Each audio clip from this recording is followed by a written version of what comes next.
Olá, estamos de volta com o Senado agora. Segue para votação em plenário com urgência o projeto de lei que altera as regras do Simples Nacional. A matéria foi aprovada na Comissão de Assuntos Econômicos. A expectativa é de que o regime de tributação, que já beneficia mais de 15 milhões de negócios, possa ser adotado por mais empresas. Pela proposta, passa a ser considerada microempresa aquela que tiver faturamento anual de até R$ 900 mil e não mais 360 mil.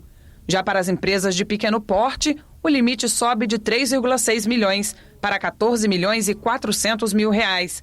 A matéria também amplia o teto de quem é enquadrado como microempreendedor individual, de 60 para 72 mil reais. Outra novidade é a criação de regime de transição para sair do Simples. Hoje, a carga tributária de quem migra para o regime de lucro presumido pode aumentar em até 54%. Quando o empreendedor cresce e muda de faixa, na situação atual, ele leva um tranco tributário que ele não quer mudar de faixa. Aí, senador Flecha, ele dá um jeito, abre uma filial para a sogra, outra para a tia. E esse problema que foi o grande desafio. A matéria cria ainda um novo instrumento de crédito. A ideia é permitir a qualquer cidadão com CNPJ emprestar dinheiro a um pequeno negócio. É uma espécie de banco do povo, ou um banco da micro e pequena empresa, que dá condições de realmente a economia local se sustentar. Além disso, as empresas poderão parcelar suas dívidas em até 120 meses. Nós temos hoje em torno de 400 mil micro e pequenas empresas que correm o risco de serem excluídas do Simples Nacional porque deixaram de recolher os seus impostos nesse ano de 2015 em face das suas dificuldades financeiras. Para evitar a perda de arrecadação de estados e municípios, o texto determina que o ICMS e o ISS não serão abrangidos pelo Simples quando a receita bruta anual da empresa ultrapassar 3,6 milhões de reais. A preocupação que nós tínhamos e conversamos há alguns dias com a relatora se dizia respeito primeiro às perdas para os estados e municípios de receita, quando ampliado o limite para a micro e pequena empresa.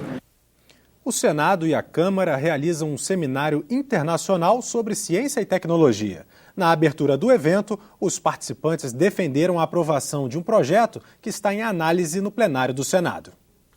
O Brasil deve terminar o ano como a 9ª economia mundial, de acordo com a previsão do FMI. Mas no ranking global de inovação, aparece em 70º lugar, bem atrás, por exemplo, do Chile, que ficou em 42º.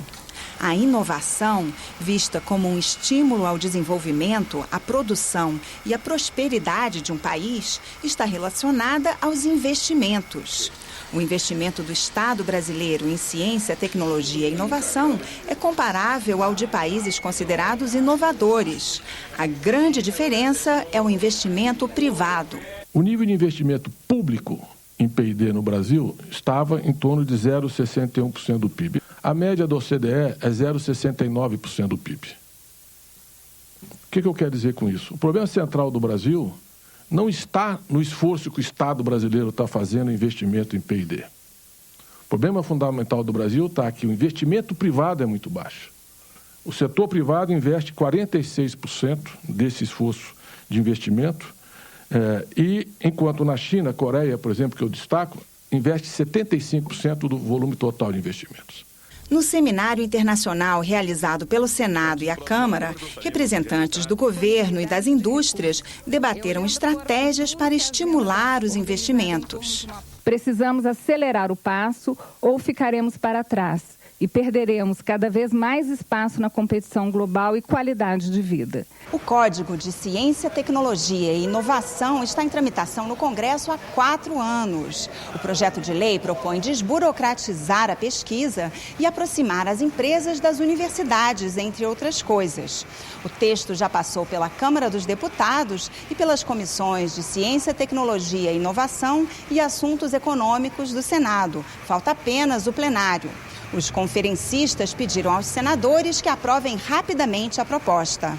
Ele cria, por exemplo, os núcleos de inovação tecnológica, os NITs, com personalidade jurídica própria, para dar muito mais agilidade na contratação, no desenvolvimento de projetos.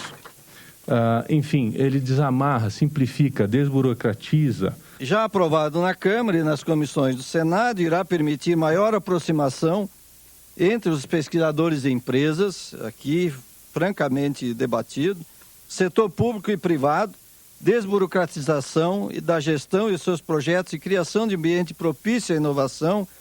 É infernal a burocracia que se enfrenta, se comparado com outros países. Eu creio que a gente precisa de mais uns 50 anos em 5 na ciência, tecnologia e inovação. Claro que na ciência, tecnologia e inovação não dá para ser em 5. Leva mais tempo. Mas temos que definir, sim, em que prazo nós queremos atravessar o muro que nos separa dos países inovadores. Hoje, o seminário foi realizado no Interleges do Senado. Amanhã, prossegue no auditório Nereu Ramos, na Câmara dos Deputados. Esta edição do Senado Agora está terminando e, em instantes, você assiste à sessão plenária deliberativa dessa segunda-feira. A pauta está trancada pela medida provisória 691, que permite a venda de imóveis da União. Obrigado pela sua audiência e uma ótima tarde.